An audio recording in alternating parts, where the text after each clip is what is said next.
My brother always took the best, but stealing our family's inheritance shattered our bond forever.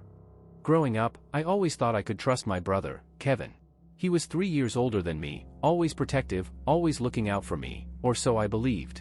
We were never the closest siblings, but we had a bond that came from being the only 2 kids in the family. I thought we were solid, especially when it came to family matters. But when money got involved, everything changed. It all started when our dad passed away last year. His death was sudden, heart attack, in the middle of the night. One day he was there, larger than life, cracking jokes and watching the game with us, and the next, he was just gone. Our mom was devastated, as were Kevin and I, but we each dealt with it differently.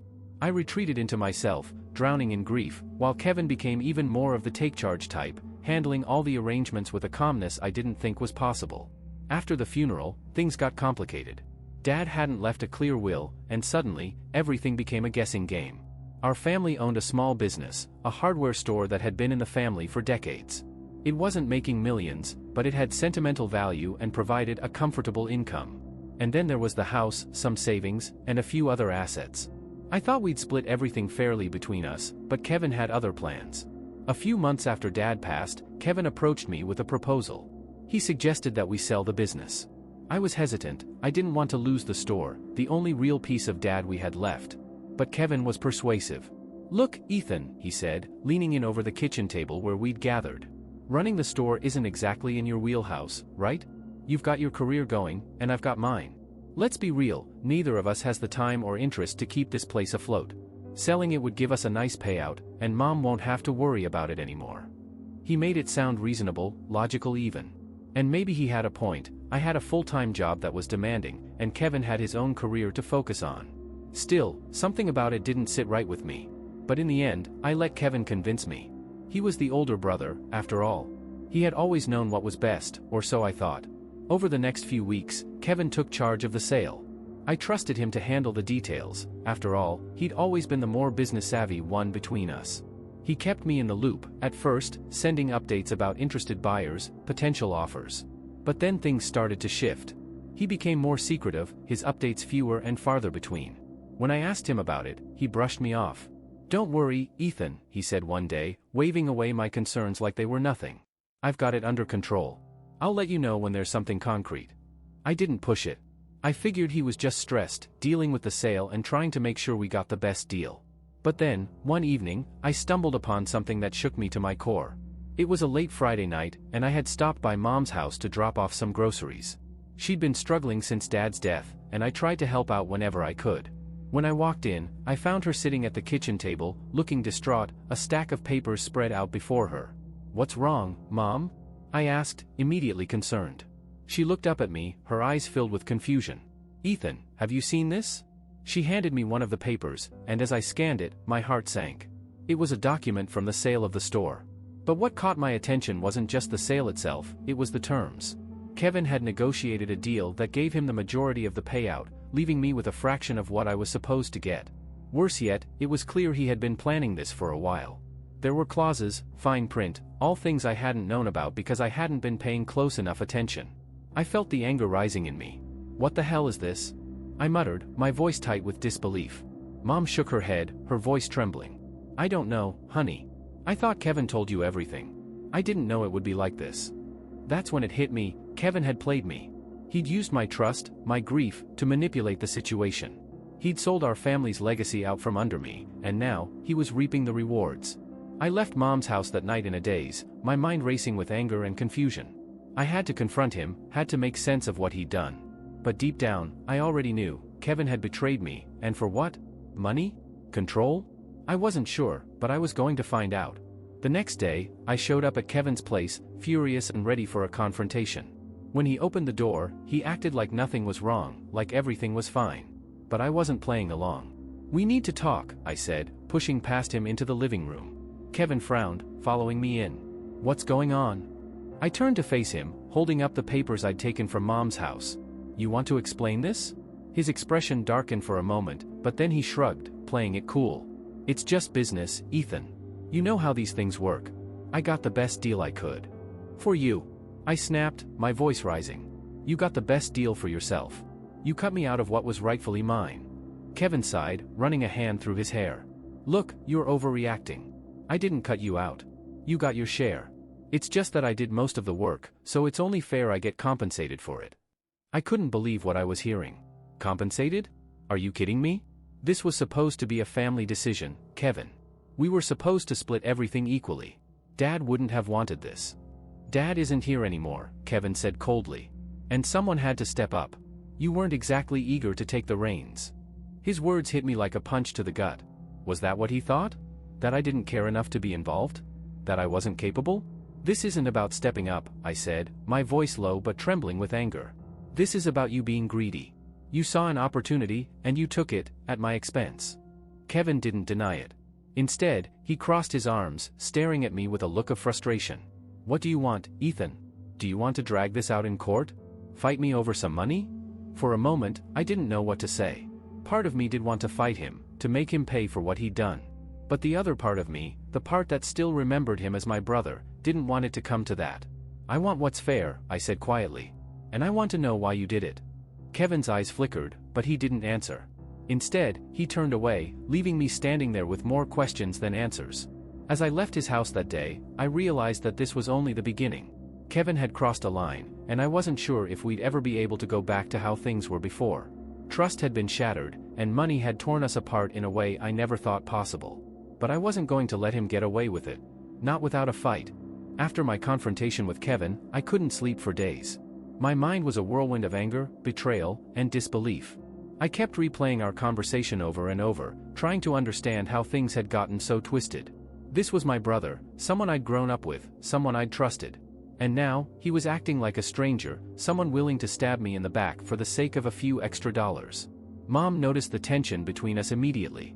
She tried to act like everything was normal, but the cracks in our relationship were too obvious to ignore. Whenever we were in the same room, the air felt thick with unspoken accusations. Kevin and I barely talked at family gatherings, and when we did, our conversations were short, clipped, and full of underlying resentment. I tried to keep my distance, but it was impossible. The betrayal haunted me every time I saw him. The house, the family business, it was all a constant reminder of how he had deceived me. Worse yet, Mom was caught in the middle, torn between her two sons. She kept trying to mediate, asking me to sit down with Kevin and talk things out, but I couldn't see how talking would fix anything. I wasn't even sure what I wanted anymore. One evening, after weeks of tension, Mom called me to her house for dinner. I had a feeling it was going to be another attempt to smooth things over, but I went anyway. When I arrived, Kevin was already there, sitting at the table with a glass of wine in hand, looking as casual as ever. The sight of him sitting there, acting like everything was fine, made my stomach churn. "Thanks for coming, Ethan," Mom said softly, her eyes full of worry. She gestured for me to sit across from Kevin. I hesitated but finally sat down. The silence between us was palpable. Mom looked between us, her hands wringing nervously. "I hate seeing you boys like this. Your father would be heartbroken if he knew how things had turned out." I winced at the mention of Dad. It wasn't the first time she'd used his memory to try to bring us together, but it never got any easier to hear. "I know things have been difficult since your father passed," she continued, her voice trembling slightly. "But we're still a family. You both need to work this out, for all our sakes." I glanced at Kevin, waiting for him to say something. For once, I wasn't going to be the one to start the conversation. Kevin sighed and put down his glass. "Look, I know I handled things badly," he said, his tone surprisingly calm. "I wasn't trying to screw you over, Ethan. I thought I was doing what was best for the family." I stared at him, disbelief washing over me. "You thought lying to me and taking most of the money was what was best for the family?" He ran a hand through his hair, frustration creeping into his voice. "It wasn't about the money, Ethan. It was about responsibility. You didn't want to be involved in running the business. You've got your own life, your own career. I was the one who stepped up after Dad died, the one who had to make the tough decisions. I thought I deserved a little more for that." I clenched my fists under the table, trying to keep my anger in check. "Stepping up doesn't mean you get to take everything, Kevin. I never said I didn't want to be involved. You didn't even give me a chance." "That's not fair," he shot back, his calm demeanor cracking. "You didn't show any interest in the store. You left me to handle it all." "I trusted you," I snapped, my voice rising. "I trusted you to look out for both of us, not just yourself." The room fell into an uncomfortable silence. Mom looked like she was on the verge of tears, and Kevin seemed genuinely taken aback by my words. For a moment, I thought maybe he was starting to see things from my perspective, that maybe he regretted what he had done. But then he shook his head, his expression hardening again. "I didn't mean to hurt you," he said quietly. "But it's done now. We can't change what happened. All we can do is move forward." "Move forward?" I echoed, incredulous. "How am I supposed to move forward when you took what was mine? How am I supposed to trust you again after this?" Kevin didn't have an answer for that.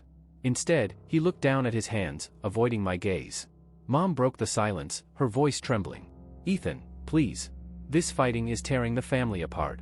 I can't stand to see you and your brother like this." I felt a pang of guilt at the desperation in her voice, but I couldn't let go of my anger that easily. "I'm not the one who caused this, Mom," I said quietly. "Kevin made his choice." She looked at me with pleading eyes, but I could see the exhaustion in them. This whole situation was taking its toll on her, and I hated that. I hated that our family was falling apart over money, over greed. But what could I do? Kevin had crossed a line, and I wasn't sure how to come back from that. After dinner, I left without saying much more. As I drove home, I replayed the conversation in my head, feeling just as angry and confused as before. Kevin's apology, if I could even call it that, hadn't made anything better. He still didn't seem to understand what he had done. Or worse, maybe he understood perfectly and just didn't care. A few days later, I received a call from an old family friend, Mr. Clarkson. He was a lawyer who had known our dad for years and had helped with some of the family's legal matters in the past. He wanted to meet with me to discuss the estate, which immediately set off alarm bells in my mind. I hadn't heard from Clarkson in months, and the timing seemed too coincidental. When I met him at his office, I could tell right away that something was off. Clarkson looked uncomfortable, almost hesitant, as he shuffled through some papers on his desk. "What's going on?" I asked, trying to keep the anxiety out of my voice. He sighed and pushed a document across the desk toward me. "I wasn't sure if I should get involved in this, Ethan, but I feel like you deserve to know the truth." I picked up the document and scanned it, my heart sinking as I realized what I was looking at. It was the final sale agreement for the hardware store, but there were additional clauses I hadn't seen before, clauses that gave Kevin control over even more assets than I had realized. He had hidden certain details from me, details that ensured he would come out on top, no matter what. How is this even legal?" I asked, my voice shaking with disbelief. Clarkson looked pained. "Technically, everything is above board. But ethically, well, let's just say your brother was very strategic in how he handled things." I sat back in my chair, my mind racing. This wasn't just a misunderstanding. Kevin had deliberately deceived me, orchestrating everything so that he would benefit the most. He had taken advantage of my trust, of my grief, and twisted it all for his own gain. "Can I fight this?" I asked, desperation creeping into my voice. Clarkson hesitated. "You can challenge it in court, but it would be a long, drawn-out process. And even then, there's no guarantee you'd win. It would cost a lot of money, and it could get messy." I nodded, my heart sinking.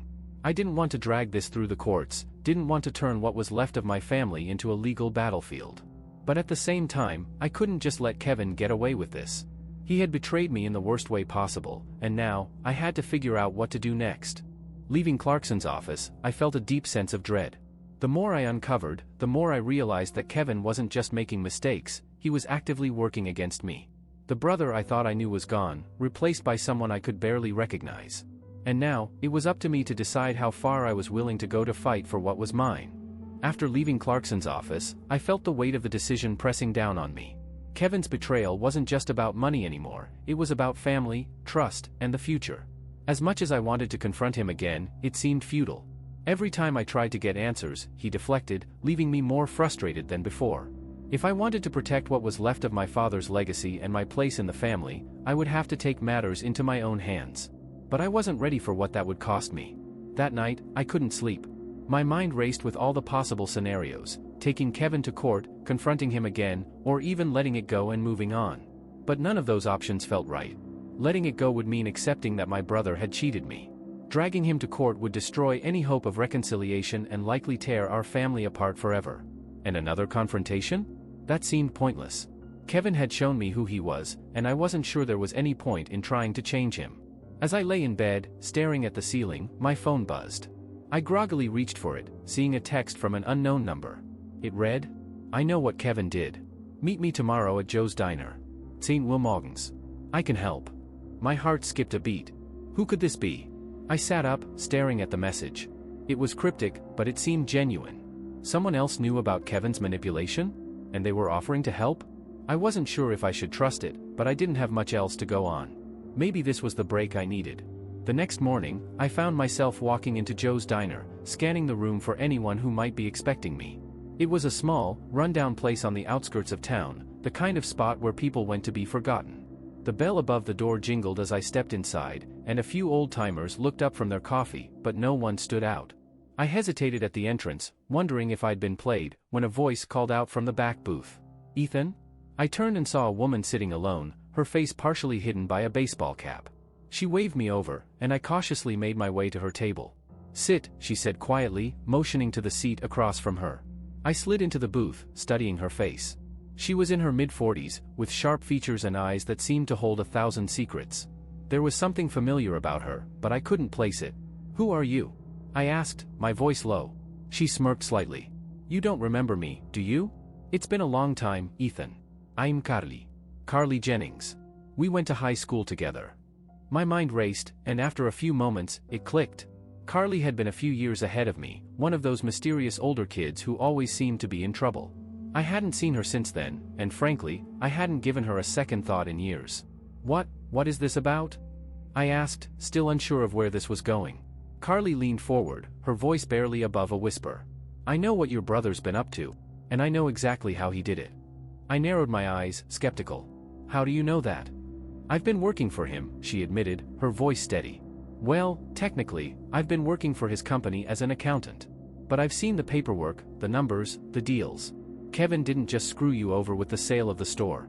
He's been siphoning money from family accounts for months. And not just yours, your mom's, too." My stomach dropped. "You're lying."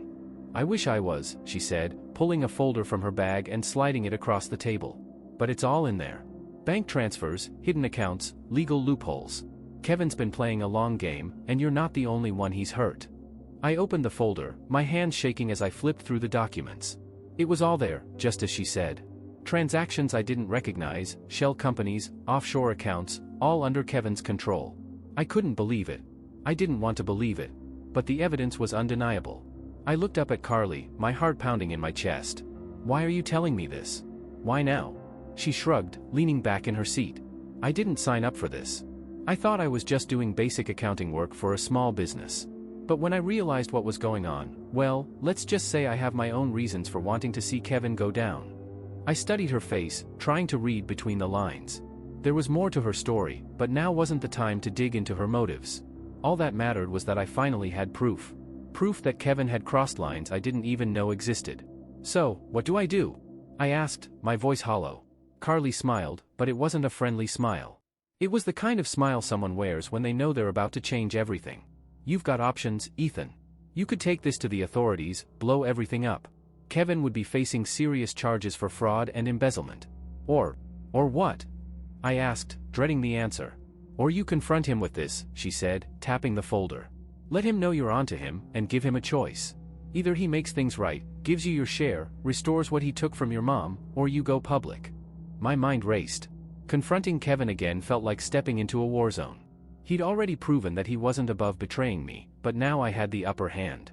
Part of me wanted to see him brought down, to expose him for the fraud he was. But the other part, the part that still remembered the brother I used to look up to, hesitated. Was there any part of our relationship left to salvage? "I need to think about it," I said, standing up and tucking the folder under my arm. Carly nodded. "Take your time. But don't wait too long. Kevin's been covering his tracks for a while now. The longer you wait, the harder it'll be to pin him down." As I left the diner, the weight of the folder felt like a ticking time bomb in my hands. Kevin wasn't just greedy, he was dangerous. And now, I had to decide whether to confront him and risk tearing the family apart or let the law take its course and watch from the sidelines as my brother's world crumbled. Back at home, I sat down at my kitchen table, staring at the papers Carly had given me. This was it, the moment that could change everything. But which path should I take? Confronting Kevin felt like stepping off a cliff, with no idea where I'd land. But doing nothing? That wasn't an option anymore. I picked up my phone, my fingers hovering over the screen. Carly's words echoed in my mind, and I knew I had to make a choice. I typed out a message to Kevin: "We need to talk. Tomorrow." The message was sent, and with it, the weight of inevitability settled in. I had chosen the path of confrontation. There was no turning back now. My mind raced as I waited for Kevin's response. The tension was suffocating. A part of me hoped he would deny everything, that this was all some misunderstanding. But deep down, I knew better. The documents Carly had given me were too damning, too detailed to be anything but the cold, hard truth. A few minutes later, my phone buzzed. It was Kevin. "Fine. Come by the house tomorrow afternoon. We'll talk." The next 24 hours felt like an eternity. I couldn't focus on anything else, replaying every possible scenario in my head. Would Kevin admit to his wrongdoings? Would he try to manipulate the situation again, as he always had? Or would this conversation finally bring everything to light? When the time came, I drove to Kevin's house, the tension growing with every mile. His place was bigger than mine, newer, and more lavish, another reminder of how different our lives had become. When I pulled up, I saw his car in the driveway, and the front door was slightly ajar, as if he had been waiting for me. I stepped out of the car, clutching the folder tightly under my arm. My heart pounded in my chest as I made my way to the door. I pushed it open, stepping into the familiar yet suddenly foreign space. Kevin was sitting in the living room, a glass of whiskey in his hand, staring out the window. "You're early," he said without turning to face me. "I figured we shouldn't waste time," I replied, my voice more controlled than I expected. He finally turned to look at me, his expression unreadable. "So, what's this all about, Ethan? You've been acting like something's up for weeks." I stepped forward, tossing the folder onto the coffee table in front of him. "This is what's up, Kevin. I know everything. The hidden accounts, the money you siphoned off from the business, and from Mom. All of it." Kevin's eyes flicked down to the folder, then back to me. He didn't even flinch. Instead, he leaned back in his chair, taking a slow sip of his drink. "I see Carly's been running her mouth. That's all you have to say?" I asked, incredulous. "You're not even going to deny it?" He shrugged. "What's the point? You've obviously made up your mind about me." My blood boiled at his casual tone. "This isn't about what I think. It's about what you've done. You've been lying to me, to Mom. You've been stealing from the family, from our father's legacy." Kevin sighed, setting his glass down. "It's not stealing if it was mine to begin with." "Yours?" I nearly shouted. "How do you figure that, Kevin? Dad left everything to both of us. You had no right to take more than your share." He stood up, his calm demeanor cracking just a little. "You didn't want it, Ethan. You made that clear after Dad died. You checked out, left me to deal with the store, the finances, all of it. I put in the work, so yeah, I took more. I earned it." I shook my head, disbelief and anger swirling inside me. "This isn't about earning, Kevin. This is about family. You manipulated me. You manipulated all of us. And you think you can just justify it by saying you worked harder? That's not how this works." Kevin stared at me, his jaw clenched. "You're naive, Ethan. This world isn't fair. I did what I had to do to keep things running. Dad's business was failing, and I turned it around. If I hadn't stepped up, there wouldn't be anything left for either of us." "You're twisting everything," I shot back. "You could have talked to me, been honest. But instead, you hid things. You stole behind my back. And you think that's justifiable?" Kevin's eyes darkened. "I made decisions you couldn't handle. You were too busy with your own life to care. You weren't here when Dad died. You weren't here when everything fell apart. I was. I trusted you," I said, my voice breaking. "I thought you were looking out for both of us." He laughed bitterly. "Trust? That's rich. You think trust pays the bills? You think trust is what kept the store afloat when Dad's old-fashioned ways nearly drove it into the ground? I did what had to be done, Ethan. And yeah, maybe I took more than I should have. But if it wasn't for me, there wouldn't be anything to fight over." I took a deep breath, trying to calm the storm of emotion swirling inside me. "This isn't just about the money, Kevin. It's about what you've done to this family. You've torn us apart. You've broken Mom's heart. And for what? A bigger slice of the pie?" Kevin looked away, his jaw clenched.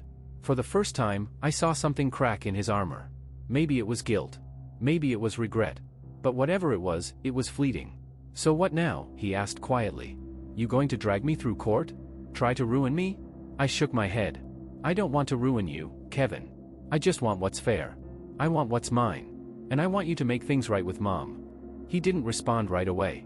Instead, he stared at the floor, his expression unreadable. Finally, he sighed and sat back down. "What do you want, Ethan? What will it take for you to drop this?" I sat across from him, feeling the weight of the moment. This was it, the crossroads. I could take him to court, expose everything he'd done, and likely win. But that would destroy any chance of reconciliation, not just between us, but with the rest of the family. Or I could try to salvage what was left of our relationship, as fractured as it was. "I want my share of the inheritance," I said firmly. Everything Dad left to me. And I want you to return what you took from Mom. No more secrets. No more lies. Kevin didn't argue. He didn't try to weasel his way out of it this time. He just nodded, his eyes hollow. Fine. I'll transfer the money back to Mom. And I'll give you what you're owed. But after that, we're done. The finality in his words stung, but I knew it was the only way this could end. Kevin and I had crossed too many lines, said too many things that couldn't be unsaid. Whatever bond we had as brothers was broken now, and no amount of money or apologies could fix it. Yeah, I said quietly. We're done. I left his house without another word, the folder still tucked under my arm. The drive home was silent, the weight of what had just happened settling in.